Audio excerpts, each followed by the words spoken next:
Hi అండి. అందరికీ నమస్కారం. Welcome back to Ritu Aishi cookings. ఈరోజు నేను చేయబోయే రెసిపీ వచ్చేసి ఆంధ్ర స్పెషల్ అండి. గోంగూర పచ్చి రొయ్యల కూరని ఎలా తయారు చేయాలో ఇప్పుడు మనం చూద్దామండి. గోంగూర రొయ్యలు కలిపి చేసిన కూరని మరింత రుచిగా ఎలా తయారు చేసుకోవాలో నేను చాలా సింపుల్‌గా, ఈజీగా చెప్తున్నానండి. ముందుగా స్టవ్ వెలిగించుకొని నేను ఒక పెద్ద పాత్ర అనేది పెట్టుకున్నానండి. కడాయి లాంటిది.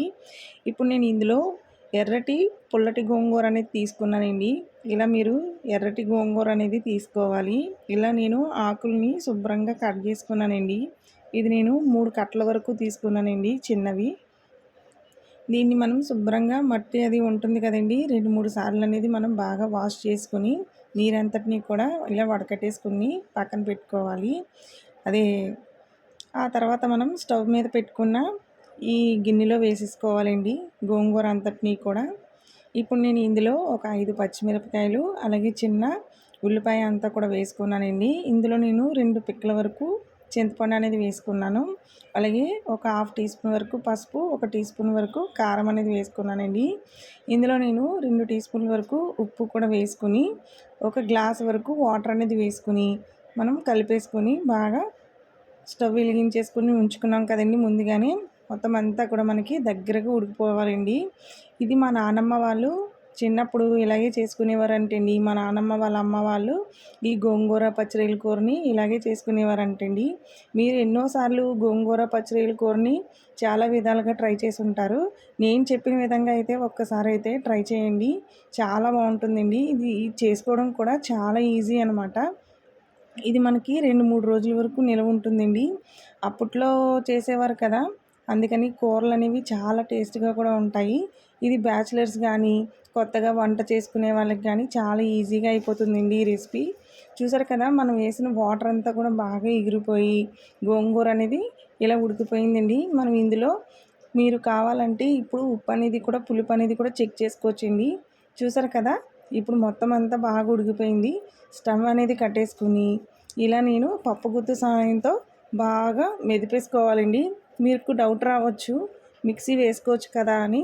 మిక్సీ కన్నా మనము ఇలాగ కొన్ని కొన్ని కూరల్ని ఇలాగా మనం పప్పు గుత్తుతో ఇలా కలబెట్టుకుంటే చాలా టేస్ట్ ఉంటుందండి. మొత్తం అంతా మెత్తగా అయిపోతుందనమాట. మనం వేడి దాని మీద ఇలా పప్పు గుత్తితో చేసుకుంటేనే చాలా ఫాస్ట్‌గా అవుతుందండి. అలాగని చల్లారి పెట్టేసాక పక్కన పెట్టేసి మళ్ళీ తర్వాత పప్పు గుత్తితో మెదుపుతామంటే మీకు అది తొందరగా మనకి మెత్తబడదండి ఆకనేది. వేడి దాని మీద చేసుకుంటేనే బావుంటుందండి. ఇప్పుడు దాన్ని మనం పక్కన పెట్టేసుకొని, ఇప్పుడు మనం కూర కోసం రెడీ చేసుకుందామండి. నేను ఇందులో మరొక పాన్ అనేది పెట్టుకొని ఒక 4-5 టీ స్పూన్ల వరకు ఆయిల్ అనేది వేసుకున్నానండి. ఇందులో నేను మరింత టేస్ట్ కోసం అప్పుడు మా నానమ్మ వాళ్ళు ఇలాగే చేసేవారండి. ఎండు రొయ్యలనేది తీసుకున్నానండి. నేను సుమారు ఒక 20 వరకు ఎండు రొయ్యలనేది తీసుకున్నాను. ఇలా చిన్న చిన్న ఎండు రొయ్యలు తీసుకుంటే చాలా బావుంటుందండి. అలాగే నేను 150 గ్రాముల వరకు పచ్చి రొయ్యలనేది కూడా తీసుకున్నానండి. ఇలా శుభ్రంగా మనం లోపలున్న పేగులు అన్నీ కూడా తీసేసుకొని, శుభ్రంగా కడిగేసుకొని పక్కననేది పెట్టేసుకోవాలండి.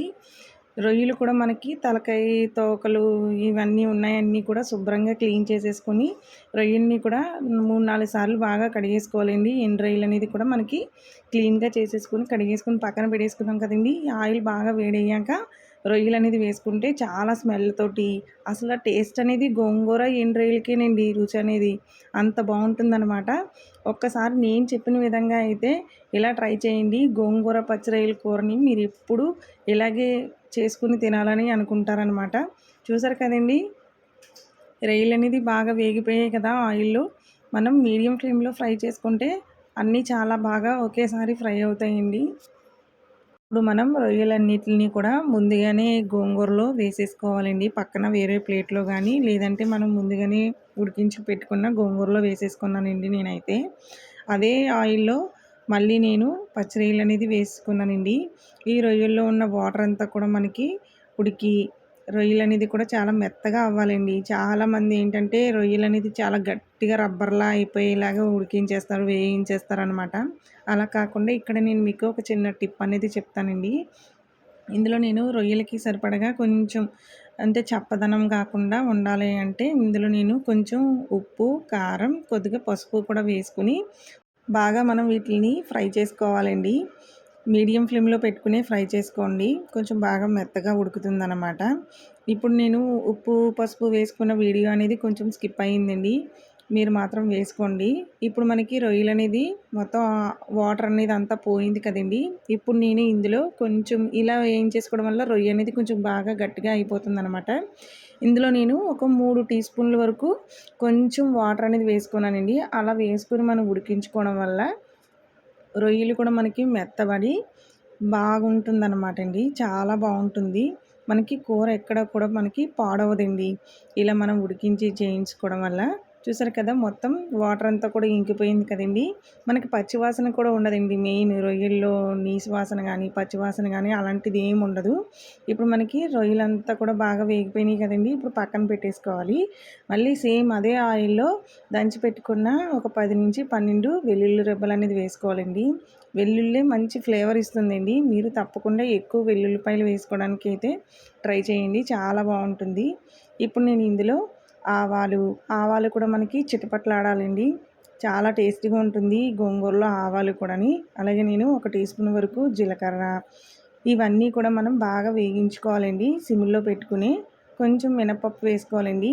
పచ్చెనగపప్పు అనేది వేసుకోకండి. మీకు ఒక రోజు 2 రోజులు నిల్వ ఉండాలంటే పచ్చెనగపప్పు అనేది వేసుకోకూడదు. ఎందుకంటే స్మెల్ అనేది వస్తుందండి. ఇప్పుడు మనకి బాగా వేగినాయి కదండీ! ఇప్పుడు ఇలా చిన్న చిన్నగా ముక్కలుగా కట్ చేసుకున్న ఎండుమిర్చి, అలాగే కొద్దిగా కరివేపాకు కూడా వేసుకుని బాగా ఫ్రై చేసుకోవాలండి. చూసారు కదా! నేను ముందుగానే సిద్ధం చేసి పెట్టుకున్న ఈ గోంగూర, ఎండు రొయ్యలు, పచ్చి రొయ్యలు అంతా కూడా మనం తిరగబోసుకోవాలండి. ఈ ఈ మన పోపులో అనేది. చూసారు కదా! చాలా సింపుల్‌గా అయిపోతుందండి. ఇది ఎవ్వరైనా సరే చాలా ఈజీగా చేసేసుకోవచ్చు. ఈ కర్రీని మనం 2, 3 రోజుల వరకు మనకు నిలవ ఉంటుంది కాబట్టి మనం ఎక్కడికైనా కూడా పట్టుకెళ్ళొచ్చండి. ఇందులో నేను కొంచెం వాటర్ అనేది వేసుకున్నాను. ఎందుకంటే మనం వేసిన ఈ పోపు ఇవన్నీ కూడా మంచిగా మనకి గోంగూరలో పట్టి చాలా టేస్ట్ అద్భుతంగా ఉంటుందండి. గోంగూరలో మనకి బాగా ఐరన్ ఎక్కువ ఉంటుందండి. లో మనకి కాల్షియం, విటమిన్ సి ఎక్కువగా ఉండడం వల్ల ఎముకలు మనకి ఆరోగ్యానికి ఎక్కువగా ఉపయోగపడతాయండి. తప్పకుండా ఈ గోంగూర పచ్చరొయ్యల కూరని మీరు కూడా ఈ విధంగా అయితే తప్పకుండా ట్రై చేయండి. ఈ రెసిపీ అనేది అందరికీ చాలా నచ్చుతుందండి. ఇది వేడి వేడి అన్నంలో వేసుకొని తింటే చాలా అద్భుతంగా ఉంటుందండి. ఒక్కసారి నేను చెప్పిన విధంగా అయితే ట్రై చేయండి. ఎలా వచ్చిందో నాకు కామెంట్ బాక్స్‌లో తెలపండి. మీకు గనక ఈ వీడియో నచ్చినట్లయితే లైక్ చేయండి. అలాగే మీ ఫ్రెండ్స్ అండ్ ఫ్యామిలీ మెంబర్స్‌కి షేర్ చేయండి. ఇంకా ఇలాంటి రెసిపీస్ కోసం నా ఛానల్‌ని సబ్స్క్రైబ్ చేసుకోండి.